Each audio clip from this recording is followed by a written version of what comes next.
یہ کہانی کسی ایک دن میں شروع نہیں ہوئی. یہ صرف ایک جنگ کی خبر نہیں ہے. یہ کئی دہائیوں پر پھیلا ہوا ایک تناؤ ہے جو آہستہ آہستہ بڑھتا گیا.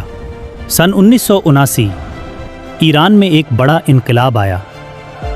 شاہ کو اقتدار سے ہٹا دیا گیا اور ایک نیا اسلامی نظام قائم ہوا. اسی لمحے سے امریکہ اور ایران کے تعلقات بدل گئے. سفارتی تعلقات ختم ہو گئے، اعتماد ٹوٹ گیا اور ایک نئی دشمنی کی بنیاد رکھ دی گئی. وقت گزرتا گیا لیکن کشیدگی کم نہیں ہوئی. اس دوران اسرائیل بھی اس کہانی کا اہم حصہ بن گیا. ایران نے اسرائیل کی پالیسیوں کی مخالفت کی جبکہ امریکہ نے اسرائیل کی حمایت جاری رکھی. یہ براہ راست جنگ نہیں تھی، یہ ایک خاموش جنگ تھی. ایک ایسی جنگ جو سایوں میں لڑی جا رہی تھی. فضائی حملے، سائبر کارروائیاں، علاقائی گروہوں کی حمایت، سب کچھ جاری رہا مگر اعلان جنگ کبھی نہیں ہوا. پھر نیوکلیئر پروگرام کا مسئلہ سامنے آیا. ایران کا کہنا تھا کہ اس کا مقصد توانائی ہے، لیکن امریکہ اور اسرائیل کو خدشہ تھا کہ کہیں مقصد اس سے آگے نہ ہو.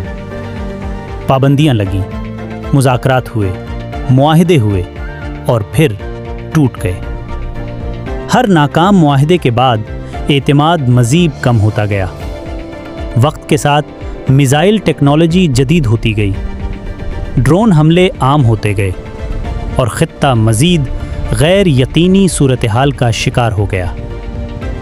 لیکن اس سب کے درمیان اصل اثر عام لوگوں پر پڑتا ہے. خاندان خبروں کے سامنے بیٹھے رہتے ہیں، دلوں میں سوال ہوتے ہیں، کیا کل محفوظ ہوگا؟ معیشت دباؤ میں آتی ہے، بازار متاثر ہوتے ہیں اور خوف آہستہ آہستہ پھیلتا ہے.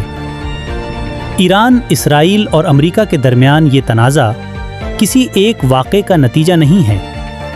یہ دہائیوں کی سیاست، عدم اعتماد اور طاقت کے توازن کی جنگ ہے. اور اب سوال یہ ہے، کیا سفارت کاری دوبارہ کامیاب ہوگی یا حالات مزید بگڑیں گے؟ فیصلہ ابھی باقی ہے اور دنیا انتظار کر رہی ہے.